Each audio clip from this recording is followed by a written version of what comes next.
Classical tradition is the guardian of particular places on the Earth's surface that are their spiritual power spots. And now you can tell a true power spot from a false one that's been falsely claimed to be one, is that it has a strong concentration of this BG3 vibration if it's a true power spot. In the microcosm of a human body, those power spots appear as the chakras, acupuncture points, cells of the body, all of which naturally have this BG3 energy as well. Today we'll put a church in any old place, we'll put it in a strip mall. We don't think anything about the energetics of it. But in the ancient world, you would never build a temple for any tradition anywhere but on a sacred power spot. Otherwise, it simply wouldn't have the right energetics that you're trying to connect a person to. It wasn't just an abstract intellectual thing. You had to connect a person's energetic field, their grid pattern, back to the larger energetic grid through a sacred power spot. Where is the largest beneficial energy line running within the sacred power spot? That's going to be the central axis of the building. Then where are the different energy lines coming in, and where the majority of beneficial energy lines are crossing together.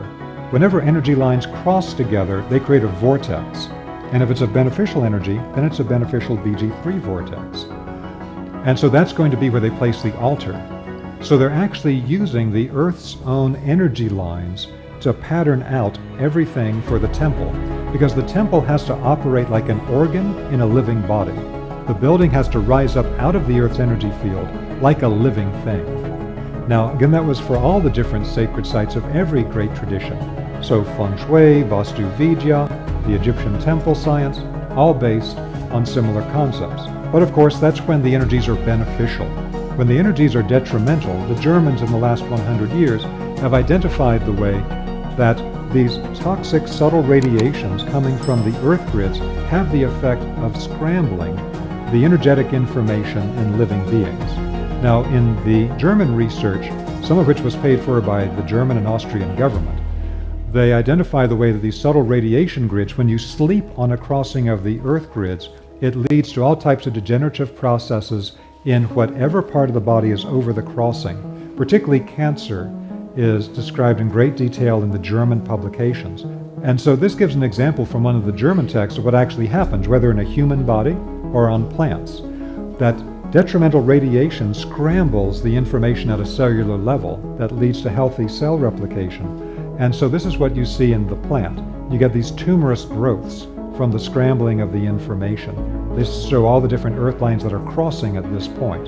And unfortunately, the German research shows the same thing in a human body for the creation of tumors and scrambling of the field. And so that's why the German dowsers, and then from them got picked up by the British and then the Americans, etc., would then use mental dowsing because they didn't know the vibrational techniques. Mental dowsing was the thing that spread more easily because it's not a technical field. The vibrational radiesthesia is highly technical and deeply scientific, and it takes a longer time to teach people, but it goes much deeper in its potential. But using mental dowsing, they were able to identify the placement of the grids, and primarily what they try to do is identify where the grids are crossing at a person's bed so that they can try to protect the person from those effects. Now, what's used in North American mental dowsing circles is primarily trying to block the grid or divert the grid in some way, but that's not the Egyptian technique. The Egyptian technique is to be able to transmute the detrimental energy in the grid to a beneficial energy.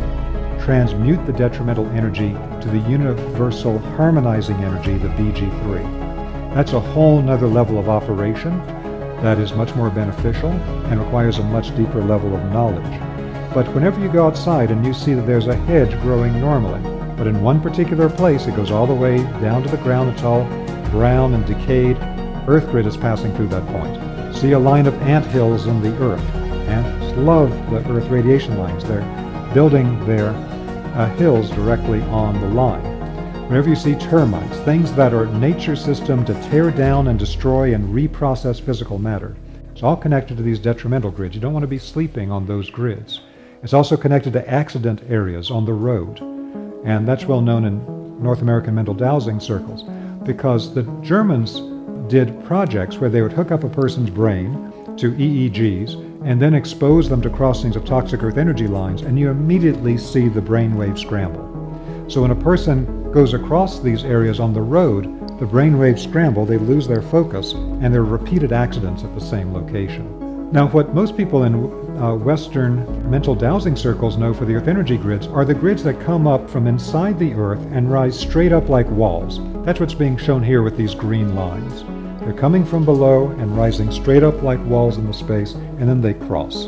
And the crossing points are the most dangerous. But there are other lines that are shown here with red lines that Dr. Karim has identified in recent years that are Earth energy lines that are cutting across horizontally in the space as well. Those are not well known to mental dowsers in the West, but they're very important, very significant. They can be very toxic, and they must also be addressed. Different geometric forms, based on the shape-caused wave, create different energetic effects. But there's a deeper level behind that, and that is different geometric forms actually resonate with different levels of creation, or what Dr. Karim calls planes of nature. So this is called the Ibrahim Karim Universal Pendulum, and it actually combines shapes of multiple different plane levels: the physical, the vital, the emotional astral, the mental, the causal, the spiritual, and the divine levels that all have particular geometries that resonate with them. This means that by using the correct geometric form, the ancient Egyptians understood they could create a direct resonant exchange, like with an antenna, based on the sacred geometry. Sacred geometry became an antenna to resonate with a particular higher plane.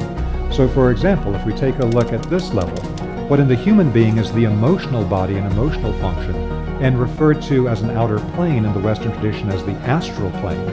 Astral coming from a root aster, meaning star, meaning a source of light. And the forms that connect to that are the form of a hemisphere or a pyramid. So when they use the form of a pyramid, it wasn't just for pyramid powers and energy, but what pyramid power actually is the negative green ray that was identified by the French, the penetrating carrier ray. That comes from this particular form. Both a hemisphere and a pyramid create that negative green emanation. But the reason why that form is creating the emanation is because the shape itself acts like an antenna for the astral plane. And that's why they knew further that by modifying the shape on the pyramid, by making a slight indentation in the center of the four faces of the pyramid, it's so slight you can't see it from the ground. You have to see it from the air. And from the air, you can see here the slight indentation at the faces of the major pyramids at Giza Plateau. What that did is it changed the resonance of the pyramid from the general astral plane, where the lower astral has some questionable energetics, to resonate with the higher astral.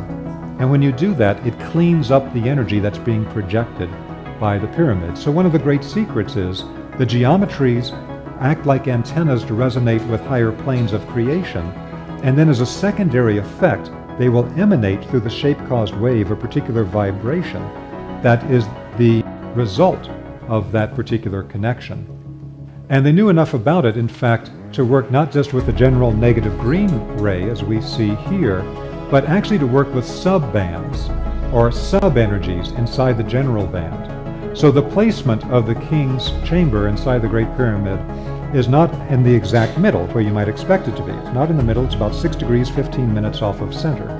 And so that's to get a particular carrier wave within the negative green band that's a sweet spot in the entire band. A sweet spot for being able to connect a person through a carrier wave to higher dimensional levels, which is why that place in the king's chamber was used for these initiation rituals, as described by the Freemasons and others. So this is the vertical and horizontal wave pendulums. For each of the bands, the energy may either propagate parallel to the Earth's surface, we call it a horizontal wave, or it can move perpendicular, and we call that a vertical wave. They create different biological effects. And so we have two different pendulums to be able to detect it, and they're fairly simple to use, so they can be set to particular angles, and then you can detect any of the vibrational bands that you care to. To detect the energy of the center, the BG3 energy, we have a particular pendulum that is designed in such a way that it resonates like an antenna with those vibrations. And this not only can be used for design purposes, to design things that have this strong vibration to them, it also can be used to test things that naturally have this energy. So what makes a spiritual power spot in nature is that it has a strong concentration of this universal harmonizing force, the BG3. These horizontal earth energy lines may be beneficial or detrimental.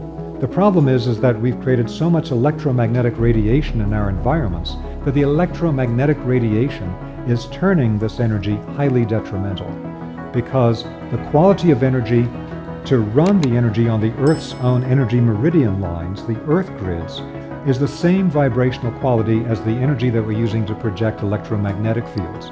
That means the two will couple together.